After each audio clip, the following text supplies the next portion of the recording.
سب سے پہلے حضرت مفکر اسلام شہزادہ غوث اعظم ڈاکٹر پیر سید عبد القادر جیلانی شاہ صاحب کی ویڈیوز کو حاصل کرنے کے لیے جیلانی میڈیا کے یوٹیوب چینل کو سبسکرائب کریں اور بیل آئیکن کلک کریں۔ ویڈیوز اچھی لگے تو تھمز اپ دیں۔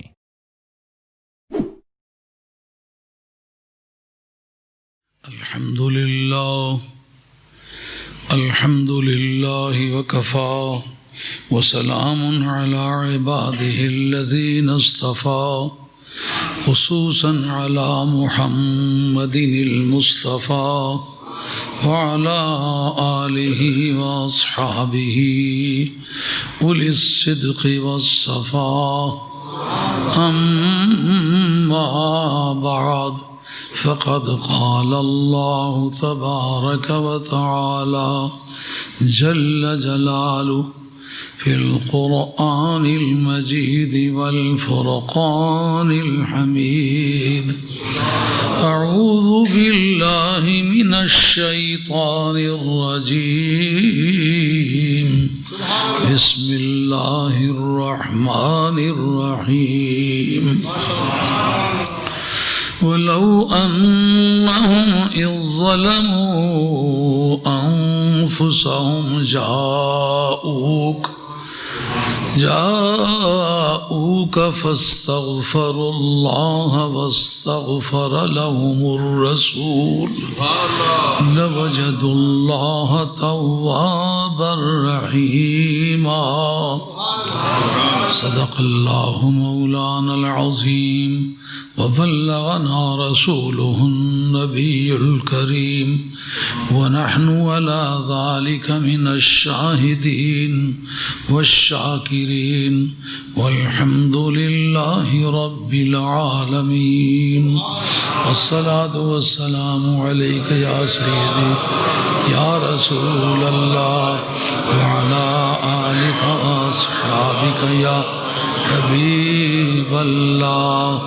الصلاة والسلام عليك يا سيدي يا رسول الله، وعلى آلك وأصحابك يا حبيب الله.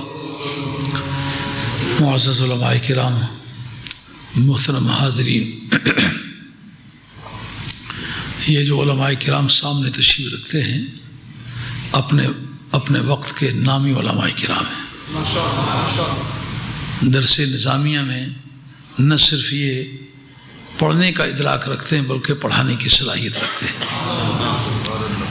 اس لیے ان کو سنانے کی پوزیشن میں نہیں ہوں.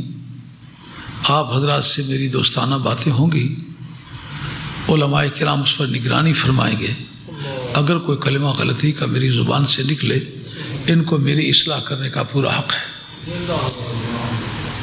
اس وقت آپ نے استقبال حج پر اشتہار چھاپے ہوئے ہیں. مجھے مضمون دیا استقبال حج، اور میں نے جو آیت پڑھی ہے وہ استقبال حج کے معنی نہیں دیتی. اب میں آپ کی خدمت عالیہ میں اپنا ربط بتلانا چاہوں گا کہ آپ کے اشتہار کے ساتھ میرے اس بیان کا کیا تعلق بنتا ہے. حج کے موضوع پر مولانا بیگ صاحب نے اپنے حلقے میں، شاہ صاحب نے اپنے حلقے میں، اور محمد حسین شاہ صاحب ترمذی نے اپنے حلقے میں، مولانا فضل احمد صاحب اور دوسرے علماء کرام نے اپنے حلقوں میں حج کا تعارف کرایا ہوگا. اور میں نے بھی گزشتہ جو دورہ کیا تھا حج پر ہی اپنے مضامین پیش کیے تھے. اب وہ تو گزر چکا تھا، استقبال کے معنی تو اس کے کچھ نہیں رہتے، مگر ابھی چونکہ لوگ اس وقت بھی جا رہے ہیں اس لیے استقبال کا معنی باقی ہے. اب اس میں جو پہلو تشنہ تکمیل رہتا ہے وہ یہ ہے کہ جس وقت یہاں سے حج کرنے کے لیے جایا جاتا ہے تو حج کے احکام بتائے جاتے ہیں کہ اس طریقے سے بندے کو جانا چاہیے، میقات کے مقام پر پہنچ کے اس طرح احرام باندھنا چاہیے، اور احرام باندھنے کے بعد 2 رکعت نماز نفلی یوں پڑھنی چاہیے. لبیک کہنے کے بعد آدمی محرم ہو جاتا ہے.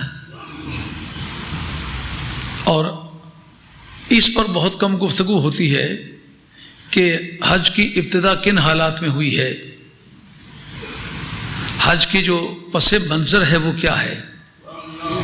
جس وقت آپ 4 ارکان کا ذکر کرتے ہیں کلمے کو چھوڑ کے، ان میں سے ایک رکن ہے، یعنی 5 بنائے اسلام میں سے ایک بنائے اسلام حج ہے، تو ان کو کہتے ہیں اسلام کے رکن، اسلام کی 5 بنیادی باتیں۔ اگر ان 5 باتوں میں کوئی ایسی چیز نکل آئے جو آپ کے موجودہ معمولات کی پوری تائید کرتی ہو، تو اس کا معنی یہ ہوگا کہ جو اسلام کے بنیادی احکام میں منع نہیں ہے وہ آج منع کیوں ہو گئی ہے؟ سمجھا گئی بات؟ حج کے معنی تو مطلقاً ارادہ کرنے کے ہوتے ہیں، یا حج کے معنی ارادے کے ساتھ زیارت کا معنی شامل کر کے سفر کرنے کا نام ہے، لیکن یہ تو لغوی معنی ہے۔ اصطلاح شرع میں اس کے کیا معنی ہے؟ کہ ایک مخصوص وقت میں مخصوص جگہ کے سے مخصوص لباس پہن کے مخصوص مقامات کو دیکھنے کے، یعنی مقامات مقدسہ کو دیکھنے کے ارادے سے روانہ ہونا۔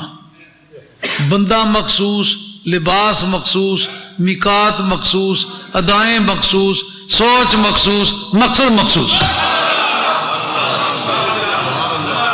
اب اس میں کوئی چیز بھی ہے جس میں خدا کے دیکھنے کے معنی ہیں؟ مقامات دیکھنے کے معنی ہے نا؟ تو جب مقامات کو دیکھنا از قسم عبادات ہے، تو پھر اگر اور کوئی مقام ایسا نکل آئے جو ان سے ملتا جلتا ہو، اس سے روکنے کی آپ کے پاس کیا اتھارٹی ہوگی؟ 5 بنائے اسلام کے معنی تو یہی ہیں کہ ان پر اسلام کی بنیاد ہے۔ اگر کوئی حرام کام ہے ان میں شامل ہو سکتا ہی نہیں، اگر کوئی ان میں شامل پایا گیا ہے اس کو حرام کہنے کا ذریعہ آپ کے پاس کیا ہوگا؟ اچھا جی، کعبے کے متعلق تو یہ پریزمپشن ہے نا کہ اللہ کا گھر ہے، بنایا خود آپ نے ہے، اللہ وہاں رہتا نہیں، کسی کے بھی یہ عقیدہ نہیں اللہ وہاں رہتا ہے۔ آپ نے اپنی مرضی سے گھر بنایا ہے، اس کو چھوڑ دیجئے۔ جتنی مسجدیں آپ نے بنائی ہیں یہ تو آپ نے خود بنائی ہیں نا، ان کو مقامات مقدسہ سمجھتے ہو کہ نہیں سمجھتے ہو؟ نسبت کر دی ہے، ثبوت کیا ہے؟ کہا وہ جو کعبہ شریف کا طواف کرنے کے لیے جاتے وہ تو بندے ہی نے بنایا تھا۔ جس طرح آپ کا یہ قیاس کرنا صحیح ہے، اسی طریقے سے ہم اس پر گفتگو کرنا چاہیں گے کہ کعبے کا طواف کرنے کے لیے گئے وہ تو خدا کی طرف منسوب ہے، صفا مروہ کس کی طرف منسوب ہے؟ صفا مروہ تو 2 پہاڑیوں کے نام ہیں، خدا کی طرف وہ منسوب نہیں ہے، نہ کعبہ ہے نہ کعبے کے جزو ہے۔ ان کی زیارت بیچ میں شامل ہے کہ نہیں؟ شامل ہے۔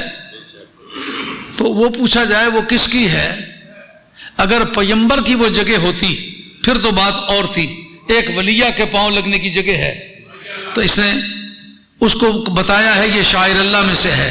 شاعر اللہ کی علت کیا بتلائی ہے کہ سیدہ ہاجرہ دوڑ کے گزری ہے۔ جب علت حکم پتہ چل جائے تو پھر وہ حکم اس جگہ مخصوص نہیں رہتا، دنیا میں جہاں بھی وہ کہیں علت پائی جائے وہ حکم پھر سب پر اپلیکیبل ہو جاتا ہے۔ قواعد کے مطابق ایک ولیہ کا گزرنا، اس کی گزرگاہ کا مقام مقدس ہو جانا، علت حکم ولیہ کا گزرنا ہے۔ معلومہ ولی کسی جگہ بیٹھا ہے، لیٹا ہے، گزرا ہے، رہتا ہے، وہ جگہ مقامات مقدسہ میں سے ہے، وہ شاعر اللہ میں سے ہے۔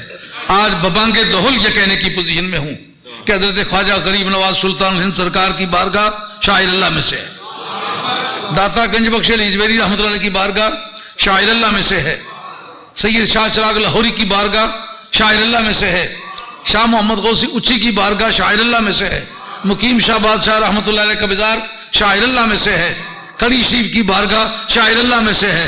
مجھ سے کوئی پوچھے حکم کا ان صفا والمروہ والمروہ من شاعر اللہ، اس کا انالیسس کرو۔ ایک ولیہ گزری ہیں یار، نبوت بند ہوئی ہے، نہ ولایت تو بند نہیں ہوئی۔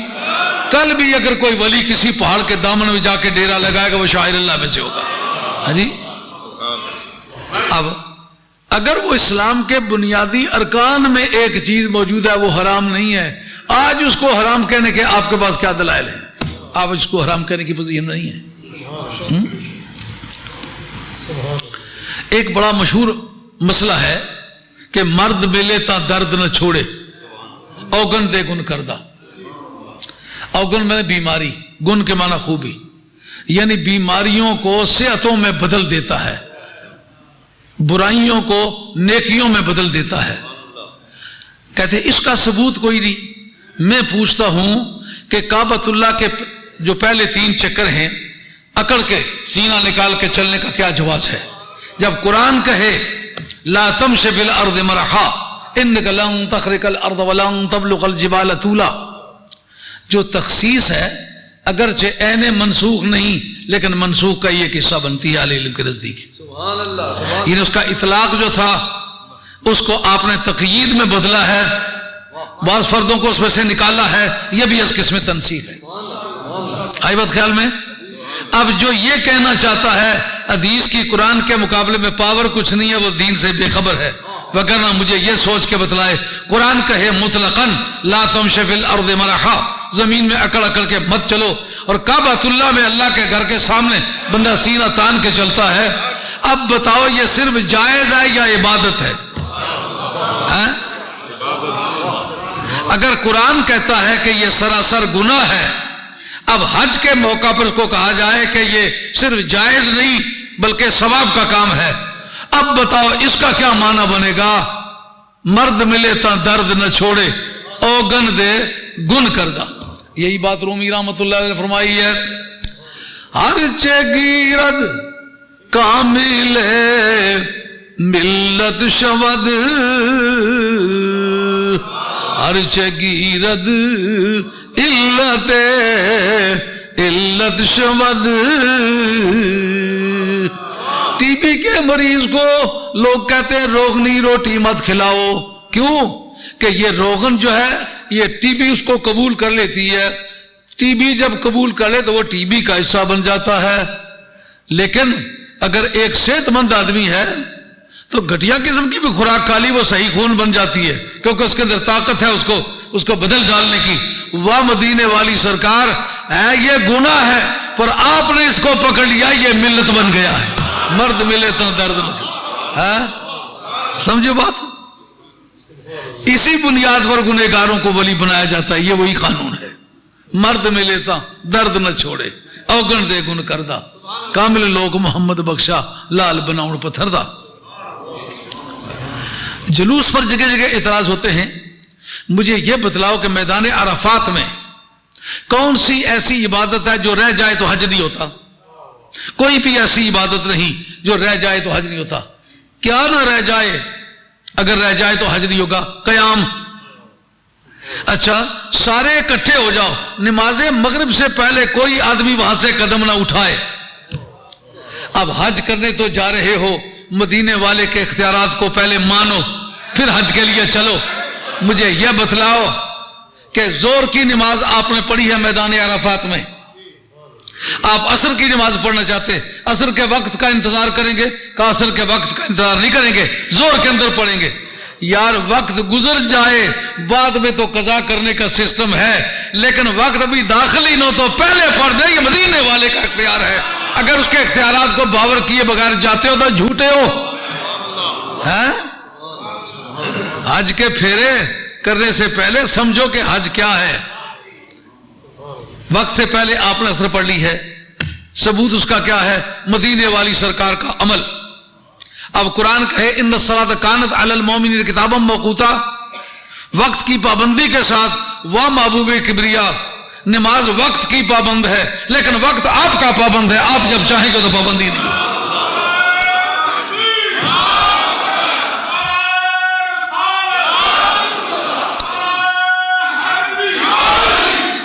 کہا اور تجھ سے کچھ بھی رہ گیا ہے؟ مثلا جب چاہے تو پہلا طواف اس کا نام ہے طواف قدوم، اللہ کے گھر کا طواف. اگر وہ رہ جائے تو سائر علماء کرام بیٹھے پوچھیں آج پہ کوئی فرق نہیں آتا، آج ہو جاتا ہے. لیکن میدان عرفات کی حاضری کا یہ جلوس کے معنی ہیں، سارے اکٹھے ہو تاکہ دشمنوں کو ویٹ پتا چلے تم کتنے ہو. اچھا ایسا بھی کوئی طریقہ ہے؟ آپ کے فقہا لکھتے ہیں اگر کوئی آدمی کسی مسجد میں موجود ہو، اذان ہو جائے، سوائے اس کے کہ اس کو اپنی مسجد میں جا کے امامت کرانے کا عذر ہو جا سکتا ہے. یا کوئی بیمار مر رہا ہو، ایسا معقول حضور تو جا سکتا ہے، لیکن جس جگہ اذان ہو رہی ہو وہ جگہ چھوڑ کے دوسری جگہ جماعت اگر نماز پڑھائے مکروہ تحریمہ ہے۔ اس جگہ اس پلی پر کھڑا برساتی نالے پر اذانوں کی آواز آ رہی ہے، لیکن کوئی بھی مولانا ایسا جو فتویٰ دے کہ نماز پڑھ لو، یار وقت ہو گیا ہے، اذانوں کی آواز سنائی دے رہی ہے، اس جگہ تم نماز نہیں پڑھ سکتے نماز مغرب، یار آگے چل کے مغرب پڑھ لیں۔ کہا نہیں، تم چل کر کے مزدلفہ میں پڑھو گے۔ کہا وہاں تو ہر حالت میں عشاء ہو جائے گی۔ کہا اگر مغرب میں پہنچ بھی جاؤ تو تمہیں عشاء ہی میں پڑھنی ہوگی۔ کیا پڑھنی ہوگی؟ مغرب پڑھنی ہوگی۔ اگر مدینے والے کے اختیارات کو نہیں مانتے ہو، سرکار کو مختار نہیں تسلیم کرتے ہو، تو مجھے بتاؤ کہ مغرب کی نماز مغرب کے وقت میں کیوں نہیں پڑھی؟ اب عشاء کے وقت میں پڑھتے ہو، قضا پڑھو گے کہ ادا؟ یار ایسا کوئی سسٹم مجھے بتاؤ، وقت گزر جائے پر ادا نہ رہے، واہ محبوب کبریا تیری ذات پر قربان۔ سورج ڈوبا ہوا واپس آئے اور علی کی نماز قضا نہ ہو، جس کے یہ اختیارات ان کو کون چیلنج کرے؟ اچھا، اس میں پھر کچھ نہ کچھ عبادت ہے، نماز پڑھی، اذانیں ہوئی ہیں، لیکن جو بطن محسب ہے، جس وقت آپ فارغ ہوئے مینا کی قربانیوں سے، آپ طواف زیارت کرنے کے لیے، طواف زیارت پر بھی اعتراض ہے امام مالک رحمۃ اللہ علیہ کو، ابھی وہ دوسرا مضمون چھیڑے گا تو اس میں یہ بات کھولیں گے۔ کہتے ہیں تو زیارت عام لوگوں کی ملاقات کو کہتے ہیں، اس لیے امام مالک رحمۃ اللہ کہتے ہیں اس کا نام طواف افاضہ رکھو، زیارت نہ رکھو۔ زیارت ہر تو خیر کی ملاقات کو زیارت کہتے ہیں۔ یہ بہت دلچسپ مسئلہ آ رہا ہے، ابھی جب کھولیں گے تو آپ کو طبیعت مزہ ہی آ جائے گا انشاءاللہ۔ تو جناب وہاں سے آتے وقت آپ نے ایک نالے میں ٹھہرنا جس کا نام ہے محسب، اس میں کیا پڑھنا؟ کا کچھ نہیں پڑھنا۔ کرنا کیا؟ کا صرف بیٹھنا ہے۔ کا بیٹھنے سے کیا مراد ہے؟ کوئی عبادت نہیں، ریاضت نہیں، کچھ نہیں۔ کا دراصل بات یہ تھی کہ جس وقت نبی پاک علیہ الصلوۃ والسلام کے خلاف شاب ابو طالب والا بائیکاٹ ہوا تھا، تو آل مکہ نے دیکھا کہ سارے قبائل یہاں اکٹھے نہیں ہو سکتے، مکے میں جگہ تھوڑی ہے، وہاں چل کر کے بیٹھتے ہیں تاکہ سارے کافر اکٹھے ہوں اور ہم ویٹ واضح کریں نبی کریم علیہ السلام کے مقابلے میں ہماری کتنی بڑی جمعیت ہے۔ کبھی آل باطل کے یوں بھی اکٹھ ہوتے رہتے ہیں، آل حق کو ثابت قدم رہنا چاہیے۔ سمجھ آئی بات؟ یہ نئی بات نہیں ہے، مگر کئی مٹیریل ملا کے ایک کر لینا۔ باطل دو ہی پسند ہے، حق لا شریک ہے، سچائی کی بنیاد پر اکٹھ کے معنی دیتا ہے۔